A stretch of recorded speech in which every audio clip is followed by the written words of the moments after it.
दोस्तों, आज एक ऐसी जानकारी मैं आप सभी के साथ शेयर करना चाहता हूँ और मैं अपने सभी एस्ट्रोलॉजर दोस्तों से भी ये जानकारी शेयर करना चाहता हूँ, क्योंकि ये कुछ एक ऐसे नियम हैं जो हम अक्सर जल्दबाजी में नज़रअंदाज कर जाते हैं। ये नहीं कहूँगा कि हम इन पर ध्यान नहीं देते या ये कोई जानता नहीं है, ऐसा कहना गलत होगा, लेकिन इन चीज़ों को हम कहीं ना कहीं भूल जाते हैं। तो ये कुछ नियम हैं, 5 या 6, जो रेक्टिफाई करके मैंने निकाले हैं। सबसे पहले हम बात करेंगे केतु और चंद्रमा की। केतु और चंद्रमा अगर एक साथ होता है किसी भी भाव में, लग्न में अगर हो और किसी भी भाव में हो, लेकिन अगर हम यहाँ पर लग्न वाली बात करते हैं कि लग्न में केतु और चंद्रमा हो, तो यहाँ पर क्या होता है, मानसिक अस्थिरता, मानसिक अशांति बनती ही बनती है। आप सामने वाले को लिख कर दे सकते हैं कि चंद्रमा की दशा में, अंतरदशा में, प्रत्यंतर दशाओं में या केतु से संबंधित दशाओं में उसको किसी ना किसी तरह के साइकोलॉजिकल प्रॉब्लम आएंगे ही आएंगे। साइकियाट्रिक ट्रीटमेंट चलना तय है या उसका साइकियाट्रिक ट्रीटमेंट चल रहा होगा, इस बात को कोई भी नहीं काट सकता, नकार नहीं सकता। दूसरी बात फिर हम करते हैं नवांश कुंडली में 12वें भाव का स्वामी, ठीक है, द्वादशेश जिसे हम कहते हैं। नवमांश कुंडली की बात कर रहा हूँ, लग्न कुंडली में नहीं। अब ये हमें देखना पड़ेगा नवमांश कुंडली में। नवमांश कुंडली में द्वादश भाव का स्वामी अगर कमज़ोर होता है, 12वें भाव का स्वामी नवमांश कुंडली में यदि कमज़ोर होता है, तो व्यक्ति बार बार जन्म लेता है। जी हाँ, मोक्ष से कोसों दूर होता है। मोक्ष मिल पाना बहुत कठिन होता है। इन द सेंस, इन सारी चीज़ों को लेकर हम ये भी कह सकते हैं कि व्यक्ति के ऊपर जिम्मेदारियाँ बहुत होती हैं। एक जिम्मेदारी उसने पूरी कर ली, दूसरी जिम्मेदारी आकर खड़ी, ठीक।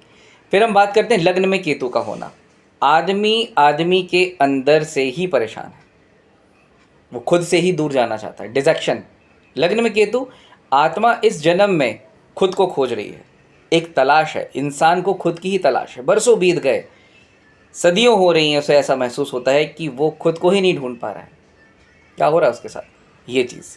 फिर बात करते हैं शनि का कुंडली में नीच हो जाना। शनि का कुंडली में नीच हो जाना, चाहे वो नवमांश कुंडली हो चाहे लग्न कुंडली हो। यहाँ पर क्या होता है, पूर्व जन्म में उसके साथ कुछ ना कुछ इस तरह की चीज़ें जुड़ी होती हैं जो ये बताती कि भैया इस जन्म में तुमको लापरवाही नहीं करनी है, क्योंकि इस जन्म में तुम लापरवाही कर रहे हो। अब क्या होता है, लापरवाही, काम को टालने की आदत, ज़रा सी बात पे, जिस बात पे झूठ नहीं बोलना है वहाँ पर झूठ बोलने की आदत, काम को टाल देना, जिम्मेदारियां ना लेना, लापरवाही करना, ये सारी चीज़ें होती हैं। आदमी के अंदर का उत्साह मर जाता है, सीरियस हो जाता है आदमी। लोग बोलते हैं यार उससे बात नहीं करेंगे, पता नहीं ऐसा घुन्ना जैसा बैठा रहता है। घुन्ना इन द सेंस एक वर्ड है, अपने आप में चुपचाप कटा हुआ, आइसोलेट। और उसके दिमाग में ये चीज़ चलती रहती है कि उसके साथ अन्याय हो रहा है। क्यों? क्योंकि पिछले जन्म की अगर अपन बात करते हैं तो पूर्व जन्म के हिसाब से उसको ये चीज़ लगती है कि उसने कभी ना कभी किसी के साथ तो बुरा किया है कि इस जन्म में वो भोग रहा है। तो ये कुछ चीज़ें हैं, मैंने सोचा आपको बता दूं। हाँ, चतुर्थ और अष्टम भाव में अगर अपन बात कर लेते हैं तो चौथे और आठवें में अगर राहु होता है, तो ये भी कैलकुलेशन में देखा था, चौथे और आठवें भाव में राहु, चाहे आपकी लग्न कुंडली में हो, है ना, या फिर आपकी नवमांश में हो, तो उसमें क्या होता है कि व्यक्ति अपने पूर्व जन्म में किसी न किसी तरह की वासना में लिप्त रहा होगा। वासनाओं में रोमांटिक होना भी कह सकते हैं, मतलब ओवर रोमांटिक ऐसा हो जाता है कि किसी पर भी दिल आ रहा है, ये चीज़ें होती हैं।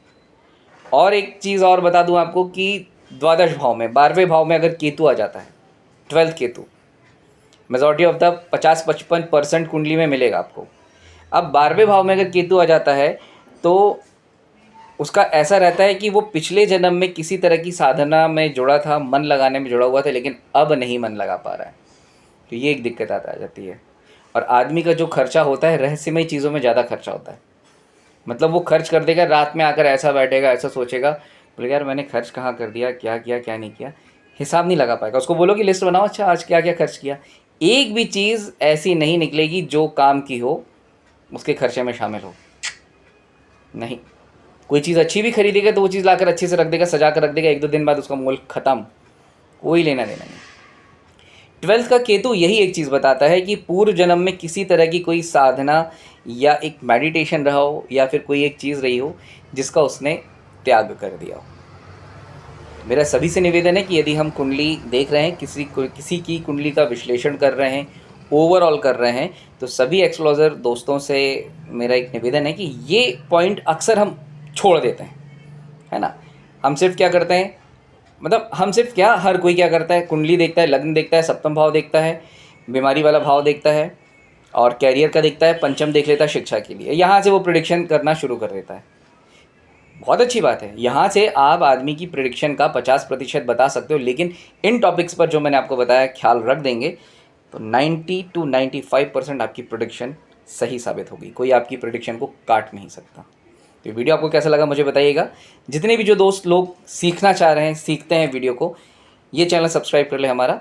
और अमूमन तौर पर 10 साढ़े 10 बजे लाइव होती है, आप सभी ज्वाइन करेंगे, मुझे बेहद खुशी होगी। आप अपनी राय मुझे कमेंट्स के माध्यम से ज़रूर दीजिएगा। धन्यवाद।